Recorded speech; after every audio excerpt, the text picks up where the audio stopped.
حي على الفلاح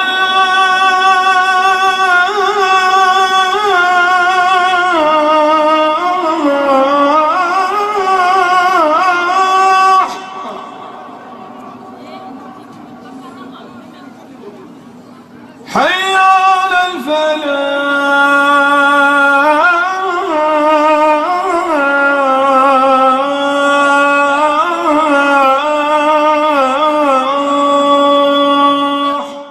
وعصى آدم ربہ فغوی، اور جب آدم سے اپنے رب کا قصور ہو گیا، جب سیدنا آدم علیہ السلام سے اپنے رب کا قصور ہو گیا، اللہ جل شانہ نے جنت کے اندر جس درخت کو کھانے سے منع فرمایا تھا، جب آدم علیہ السلام اس درخت کو کھا بیٹھے تو اللہ جل شانہ کا ارشاد ہوا، قَالَ اهْبِطُوا مِنْهَا جَمِيعًا بَعْضُكُمْ لِبَعْضٍ عَدُوٌّ، اے آدم اور حوا، تم دونوں کے دونوں جنت سے نیچے اترو اور دنیا کے اندر چلے جاؤ، ایسی حالت میں جاؤ کہ تمہارے فرزندوں میں ایک ایک کا دشمن ہوگا۔ اس دنیا کے اندر کوئی ایسا شخص نہیں ہے جس کا کوئی دشمن نہ ہو، آدمی چھوٹا ہو یا بڑا، اچھا ہو یا برا، امیر ہو یا فقیر، تعلیم یافتہ ہو یا غیر تعلیم یافتہ، ہر شخص کا کوئی نہ کوئی دشمن ہوتا ہے۔ کسی بھی شخص کو دشمنوں سے نجات نہیں ملتی، اور دشمن کتنا ہی چھوٹا ہو، کتنا ہی حقیر ہو، کتنا ہی ضعیف ہو، کتنا ہی کمزور ہو، اپنے مخالف کو، اپنے مقابل کو کچھ نہ کچھ اذیت، کچھ نہ کچھ ضرر، کچھ نہ کچھ تکلیف پہنچا ہی دیتا ہے۔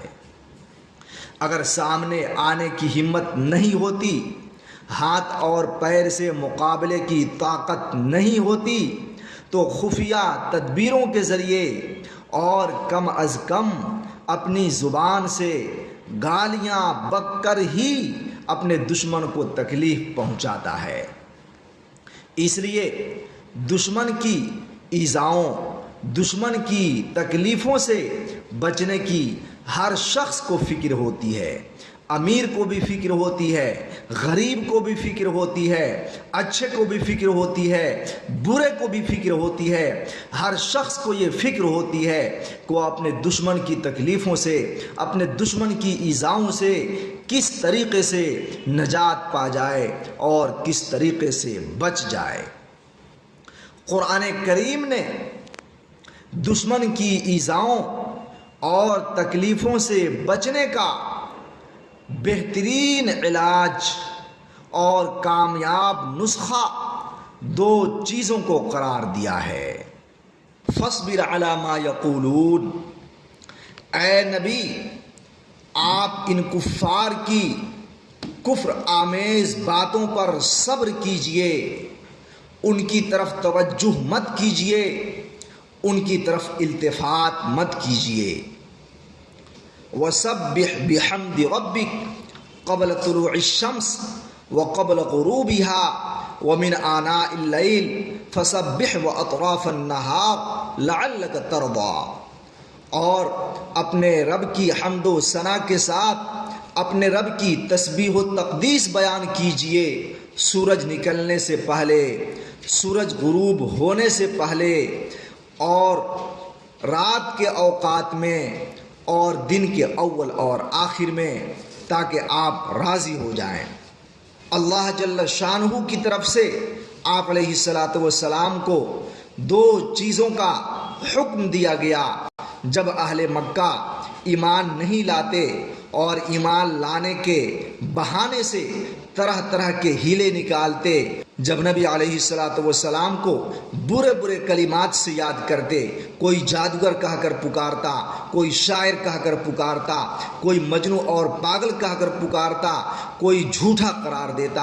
ایسے وقت میں اللہ رب العزت نے اپنے نبی کو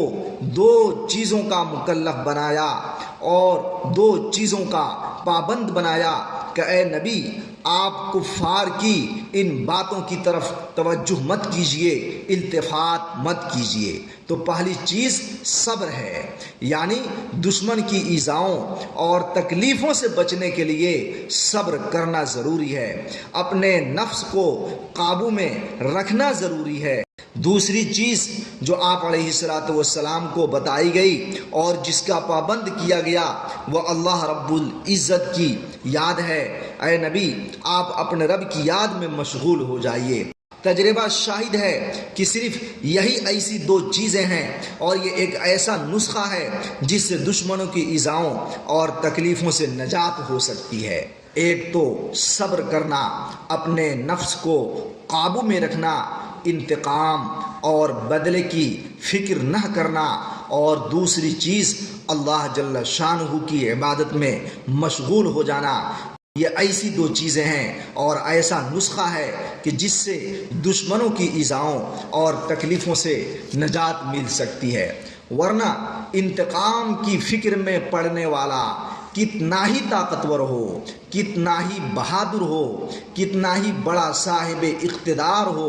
بسا اوقات اپنے مخالف سے انتقام لینے پر قادر نہیں ہوتا۔ انتقام کی فکر خود بخود اس کے لیے ایک مستقل عذاب بن جاتی ہے۔ اسی طریقے سے جب انسان کی توجہ اللہ جل شانہ کی طرف ہو جائے اور اس کے دل میں یہ بات بیٹھ جائے کہ مشیت خداوندی کے بغیر کوئی کچھ نہیں بگاڑ سکتا، تو مخالف کی ایذاؤں اور تکلیفوں سے پیدا ہونے والا وہ غیظ و غضب، وہ غم و غصہ خود بخود ختم ہو جاتا ہے۔ دشمنوں کی ایذاؤں اور تکلیفوں پر صبر کیا جائے، انتقام اور بدلے کی فکر نہ کی جائے اور اللہ رب العزت کی عبادت میں آدمی مشغول ہو جائے۔ جب ان دو چیزوں کو انسان اختیار کر لے گا تو انشاءاللہ العزیز اپنے دشمن کی تکلیفوں سے اور ایذاؤں سے بچ جائے گا۔